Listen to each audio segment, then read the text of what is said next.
Insécurité, stress, peur, panique, angoisse. Aujourd'hui, on va parler des troubles anxieux et pour cette émission, j'aurais certainement pu être une invitée parce que j'en ai vécu de l'anxiété et j'ai l'impression que ça touche de plus en plus les jeunes et les jeunes adultes et c'est pourquoi j'avais envie d'explorer ce sujet ce matin.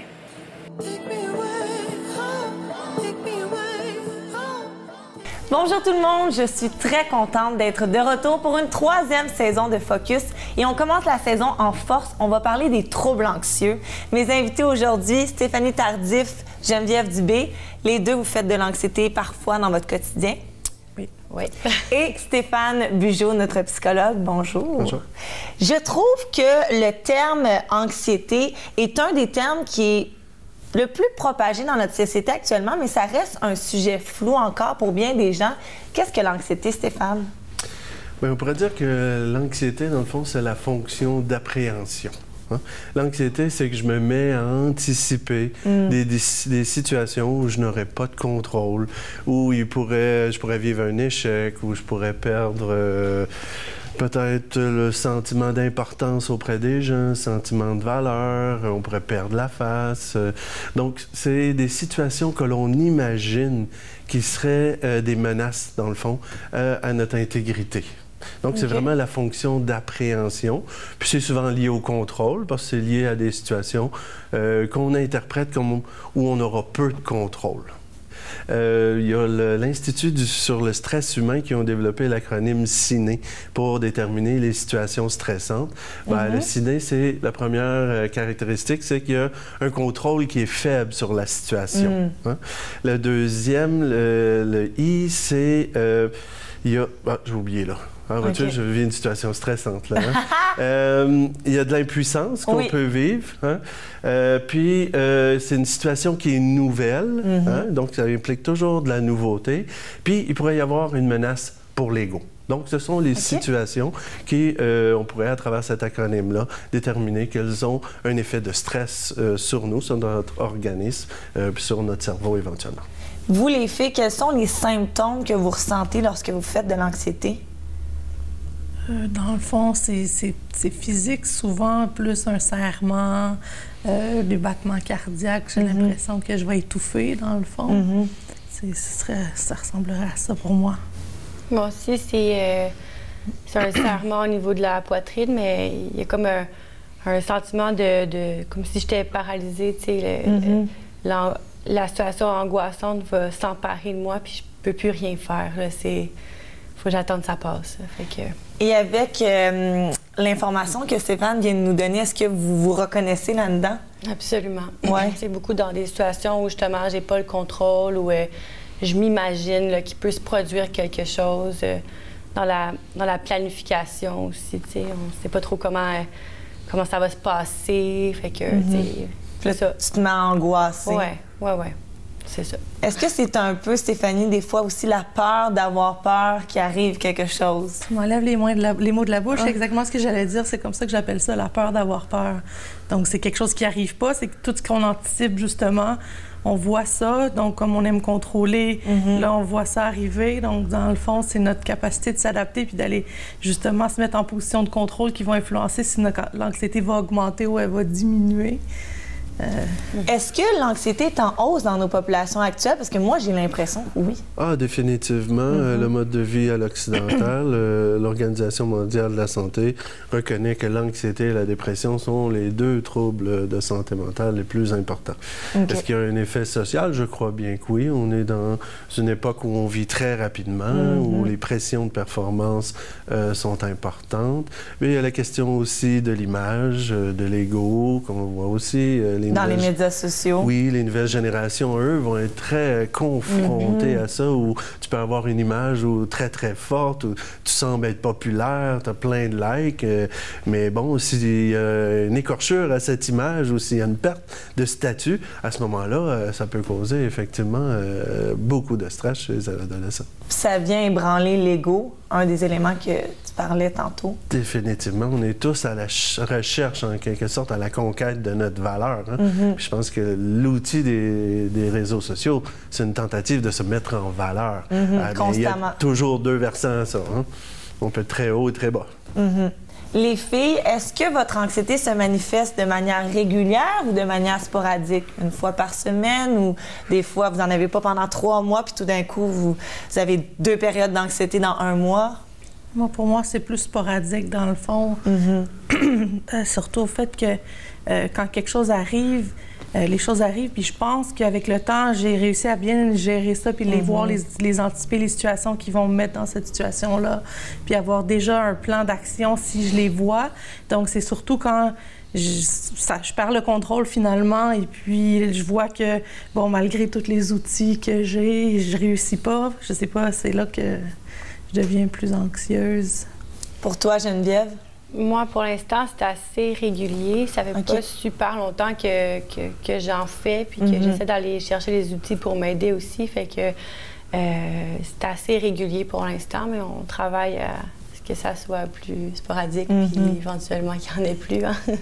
L'anxiété, ça peut se déclencher à n'importe quel âge? Oui, à tout moment, les enfants sont sujets à l'anxiété, soit de performance ou de séparation. Mais c'est d'autres choses aussi qui vont se révéler quand arrive l'acquisition de l'autonomie. Bon, quand on arrive à l'adolescence. On a plus de responsabilités. Et voilà. Puis ça dépend aussi comment les liens qu'on a tissés avec notre entourage, avec nos parents, quelles sont les pratiques parentales qui favorisent ou non, soit l'autonomie ou une forme de surprotection. Bien, l'enfant qu'on expose à plus de situations autonomes, il apprend à réguler, à gérer ce stress-là. L'enfant qu'on protège de ces situations se voit vraiment mal armé quand arrive après les situations stressantes. Donc lui, comme il n'a pas été suffisamment exposé à des situations stressantes, va avoir une tendance, qui est toujours là dans l'anxiété, à l'évitement. Puis quand on rentre dans la zone d'évitement, bien là, à ce moment-là, la mécanique de la peur augmente, hein, c'est-à-dire nos peurs augmentent, puis notre confiance diminue. Il y a aussi une question aussi au niveau, comme vous disiez, madame, au niveau de l'estimation de la situation. Les gens qui ont des traits anxieux auront tendance à minimiser leurs capacités, leurs compétences et leurs forces, puis ils vont avoir tendance à maximiser les dangers potentiels ou les risques de perte de contrôle. Donc, il y a vraiment une question d'estimation aussi, là. Stéphane, si je regarde, moi, les moments où j'ai fait des crises de panique, la veille, j'avais toujours consommé de l'alcool. Est-ce que l'alcool peut déclencher l'anxiété chez les gens? Ça pourrait le déclencher, mais surtout, c'est que ça devient un facteur qui prédispose. L'alcool, c'est un dépresseur. Hein? Donc, ça a l'effet, sur le moment, de calmer le stress. Donc, quand on est un peu trop activé à l'intérieur de soi, ça met cet état de détente que tout le monde apprécie. Sauf que ce qu'il induit, c'est comme une espèce de dépression du système nerveux central. Et là, lui, le système nerveux central, il veut se rééquilibrer. Fait qu'il va te renvoyer une dose d'anxiété pour essayer de revenir à un équilibre. Fait que quand on se lève le lendemain d'abus d'alcool ou qu'on a pris un peu d'alcool, c'est vrai qu'on peut avoir une tendance plus à être anxieux, être comme plus vulnérable, plus sujet à moins bien prendre le stress. Puis ces matins-là, on s'entend, c'est pas les matins où on règle les grandes choses de notre vie. Hein? C'est pas là qu'on fait tous nos comptes, on se met en mode récupération. Donc, est-ce qu'il faudrait, dans notre quotidien, peut-être avoir moins ou peut-être moins boire d'alcool pour éviter ces moments d'angoisse le lendemain? Bien oui, surtout éviter l'intoxication. Prendre 2-3 verres, selon la ligne pour tout le monde, ne va pas avoir des gros effets. Mais aussitôt qu'on passe en mode intoxication, là, c'est plusieurs verres, là, l'effet va se faire ressentir. Mais c'est vrai qu'il y a vraiment une question pour l'anxiété d'hygiène de vie, bien manger, exercice physique, diminuer les consommations, et ainsi de suite. C'est nécessaire. Merci. Ça fait plaisir. Tantôt, les filles, vous parliez des symptômes que vous ressentiez, pression au niveau comme de la poitrine, cœur qui bat. Moi, ces symptômes-là me fait beaucoup penser aux crises de panique. J'en ai vécu 3 fois dans ma vie. Stéphane, qu'est-ce qu'une crise de panique et pourquoi ça survient? c'est une réponse physiologique. Hein? C'est comme si le corps, lui, il se voyait face à une menace très importante. Okay. Donc, s'il y avait un danger très réel qui serait une atteinte à l'intégrité de la personne, bien, on a toutes les manifestations physiologiques dans l'attaque de panique. Donc, qu'est-ce qu'on a? On a il y a plusieurs mécanismes, mais sensiblement, si on vulgarise, on a l'hormone du stress, qui est le cortisol, puis on a de l'adrénaline ou de la noradrénaline, qui sont là pour enflammer le corps, que vous puissiez être en mesure de faire face à la situation. Puis l'être humain, pour sa survie, il a développé 2 mécanismes, OK? C'est-à-dire fuir ou combattre. Donc, on a besoin d'être complètement activé dans notre corps pour faire face à la menace. Ce qui se passe sur le plan physiologique, c'est-à-dire que quand on a peur, hein, on a tendance à se crisper. Ouais. Donc, quand on est crispé, bien, on a le diaphragme ici qui se ferme. Donc, on n'a plus une respiration qui est avec une grande amplitude, mais juste en haut. Et donc, une respiration qui devient saccadée. Le cœur, lui, il veut compenser, fait qu'il se met à battre plus vite. Et là, ça ressemble comme si c'était un peu les symptômes d'une crise cardiaque. Ouais. Là, c'est vraiment la sensation de malaise. Et donc là, on peut commencer à se sentir étourdi. Mais le pire du pire, vous allez tomber dans les pommes. En 25 ans de pratique, j'ai jamais vu personne tomber dans les pommes, mais il y en a qui ont eu peur quand même, hein, parce que quand l'échange gaz carbonique, oxygène est moins bon, tu deviens un peu étourdi. C'est épeurant, c'est paniquant, c'est bizarre comme sensation. Tu comprends pas pourquoi ton corps réagit de même. Moi, la dernière, en plus, que j'ai fait, j'étais en voiture. Et là, c'est paniquant parce que... tu dois contrôler ta voiture, tu n'es même pas capable de te contrôler toi-même. Est-ce que vous en avez déjà vécu, puis que faites-vous pour diminuer ce moment d'angoisse? Tout dépendamment desquels, parce que comme dans le fond, sur les ponts, par exemple, j'ai ce sentiment-là. Et puis, je trouve ça dangereux parce que justement, je suis concentrée, je dois tout mettre ma concentration sur ma conduite, alors qu'il y a plein de manifestations qui se passent. Et je me dis, si quelque chose d'imprévu arrive, c'est sûr que j'éclate là parce que malgré que je retourne sur le pont.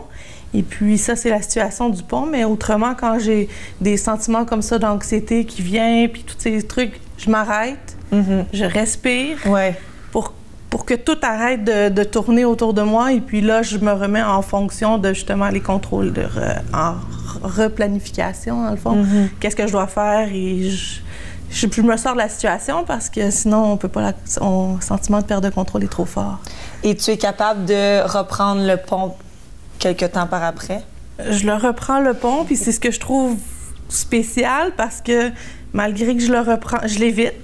Si je peux pas le prendre, je vais pas le prendre. Il y a des situations où j'ai pas le choix de le prendre. Alors quand je le prends, c'est la même chose. J'espère que le trafic va pas s'arrêter. Il y a plein de choses qui se passent dans ma tête et je me concentre sur ma conduite, mais c'est pas en contrôle total. Là. Si quelque chose arrive... pas Stéphanie, excuse-moi, Geneviève.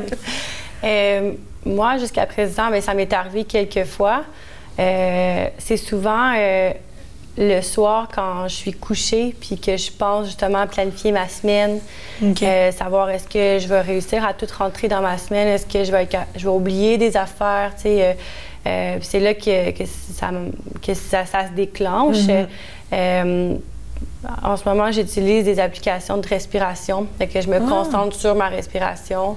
Ça m'aide vraiment justement à faire diminuer mon rythme cardiaque puis à respirer de façon plus régulière. Puis sinon, ben j'avais entendu dire que quand on se fait prendre dans les bras, on a un sentiment de réconfort et tout. Donc, j'ai la chance d'avoir un copain qui m'aide aussi dans ces situations-là. Fait que pour l'instant, c'est ça. J'ai été chanceuse. J'en ai pas vécu vraiment dans d'autres situations que lorsque je vais me coucher.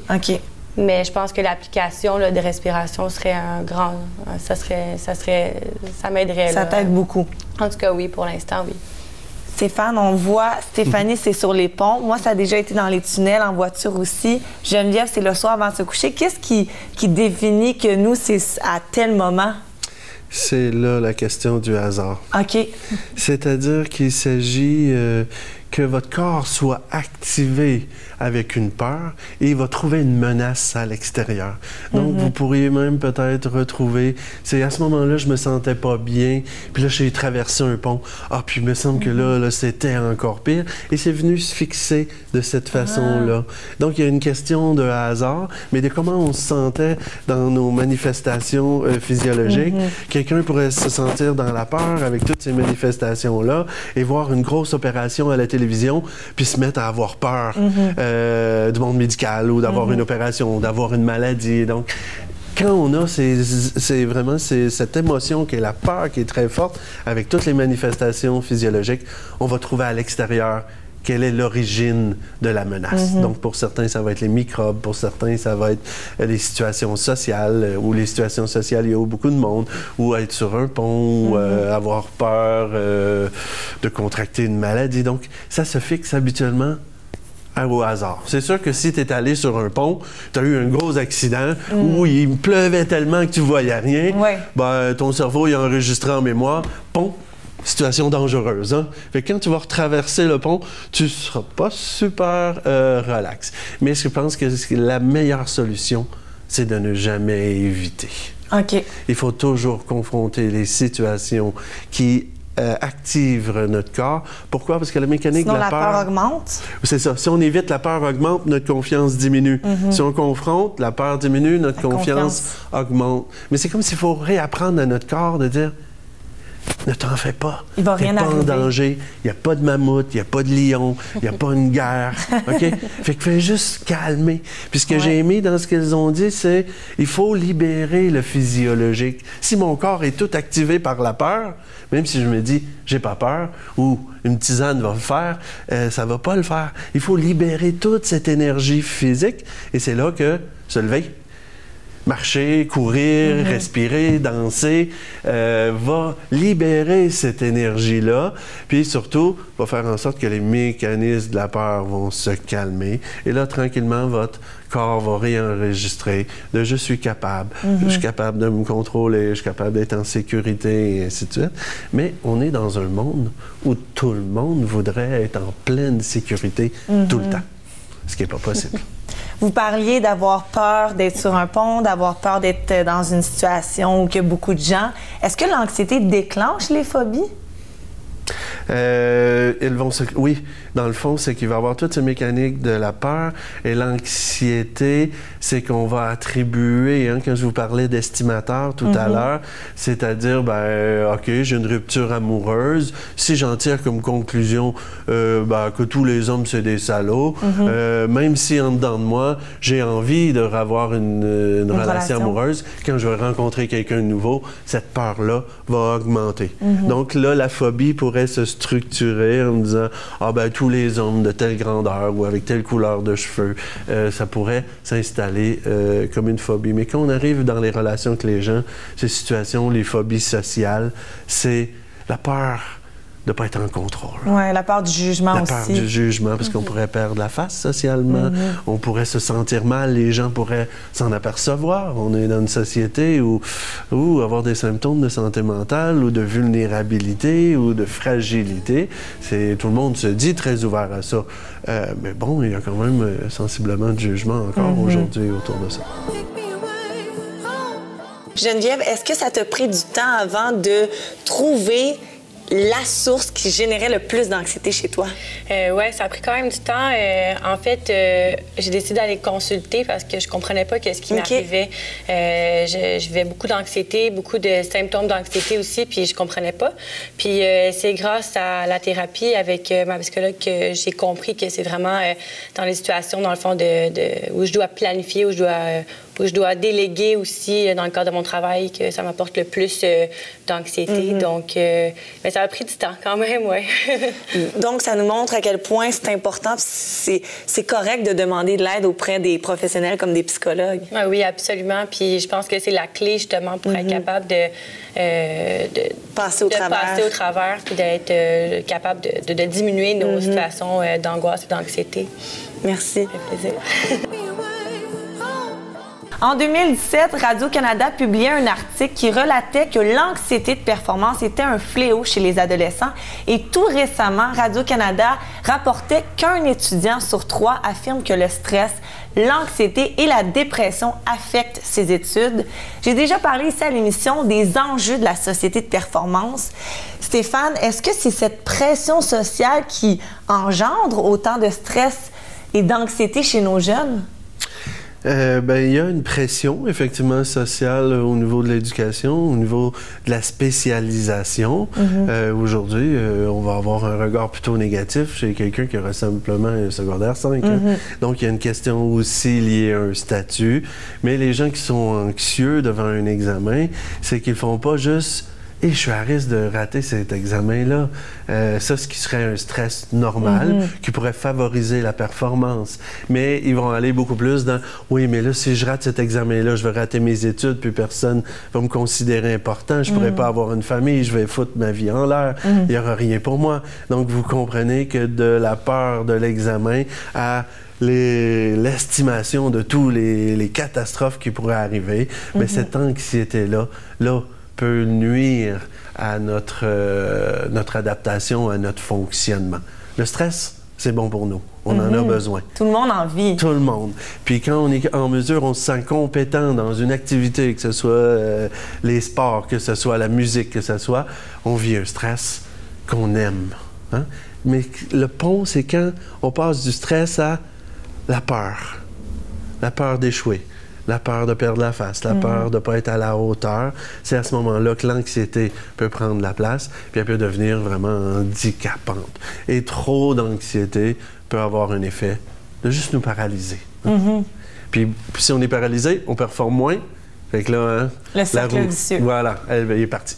Les filles, la ressentez-vous, cette pression-là de toujours devoir performer, exceller? Pour moi, je trouve que c'est un peu de la perception des choses qui finit comme ça. Je la ressens pas nécessairement parce que je confiance en ce que je fais, j'aime ce que je fais, donc c'est ce qui me permet peut-être de pas la sentir, la pression. Mais tant mieux. Mais je vois que je le vois chez les gens comme quoi c'est important pour les gens, puis ceux que je vois qui vivent beaucoup plus d'anxiété, beaucoup de stress, c'est relié à ça. Je serai pas à la hauteur et tout ça. Donc je le vois. Mais toi, tu le ressens pas. Je le ressens pas de mon côté. Geneviève? C'est un peu comme ça aussi, fait que je dirais que oui et non. Dans ma vie de tous les jours, je suis pas vraiment quelqu'un qui a besoin de performer, d'exceller, mais dans mon travail, oui, nécessairement. J'ai choisi un domaine qui est très compétitif. Oui. Fait que ça fait en sorte que si j'excelle pas puis que je performe pas, bien, on va prendre ma place, ça sera pas long. Puis étant donné que j'ai des employés maintenant, donc je dois leur déléguer certaines des tâches que je faisais précédemment. Là, j'ai plus le contrôle sur ces tâches-là. Fait que là, est-ce que je vais être capable d'exceller puis de performer en tant qu'entreprise, en tant que groupe? Là, moi, c'est plus... Là que ça génère du stress. Exactement. Stéphanie, dans ton cas, est-ce que l'anxiété a augmenté ou diminué avec le temps? Je dirais que c'est variable parce que quand j'étais jeune, j'en avais pas du tout. Je pense pas jusqu'à temps que j'ai ma fille. Là, à partir de ce moment-là, la responsabilité a fait augmenter mon anxiété de façon quand même qui m'a étonnée de voir comme quoi ça... Tu pouvais en faire. Oui, et surtout que j'avais pas de contrôle sur ce qui se passait nécessairement. Et puis, à partir de ce moment-là, je pense que c'est là que ça m'a réveillée, que j'ai pris des outils. Et graduellement, avec le temps, maintenant, je trouve que j'en fais moins. C'est plus contrôlé, je sais plus identifier les situations. Mais ça reste quand même que partie de ce que je contrôle pas est encore anxiogène dans ma situation. Merci. Ça fait plaisir. Lorsqu'on fait de l'anxiété, on peut prendre des médicaments pour gérer cette anxiété. Est-ce qu'il y a des dangers à une médication? Bien, c'est-à-dire que de plus en plus, on va prescrire des antidépresseurs qui vont avoir également un effet positif sur l'anxiété. Ce qui m'apparaît être une bonne avenue. historiquement, on a beaucoup prescrit d'anxiolytiques de type Ativan, Valium et ainsi de suite. C'est sûr qu'ils ont un effet immédiat à calmer la réponse physiologique.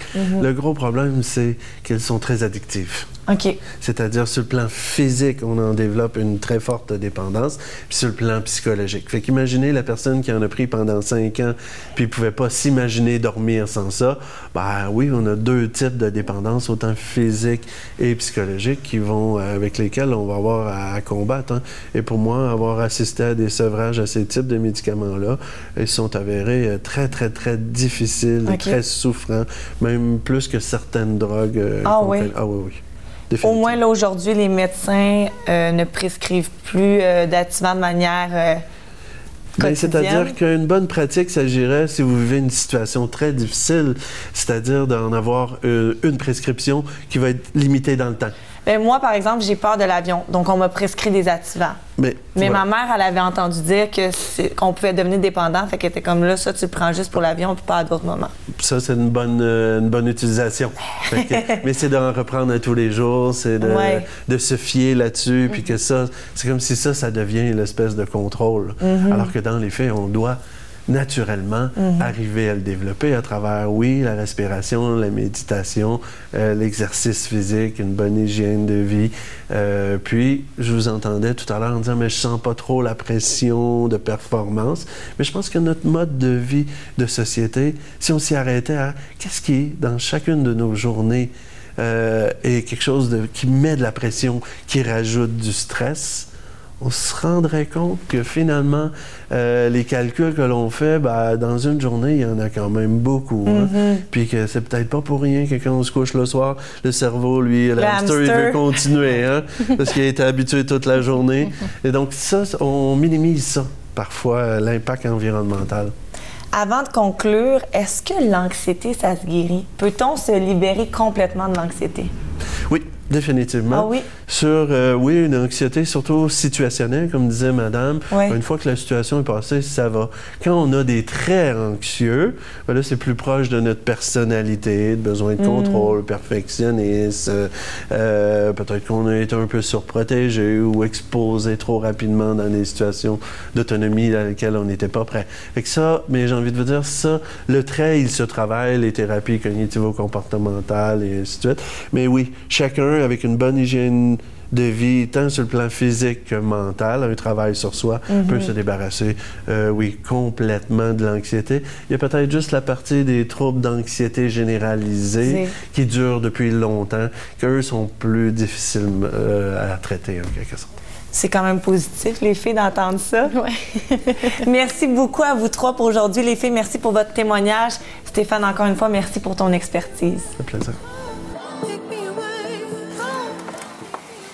N'ayez jamais honte de vivre de l'anxiété. Ne vous sentez jamais mal de demander de l'aide.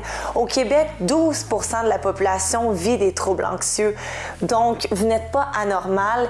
Et ce qui est important, c'est d'ouvrir la discussion sur le sujet pour le rendre moins tabou.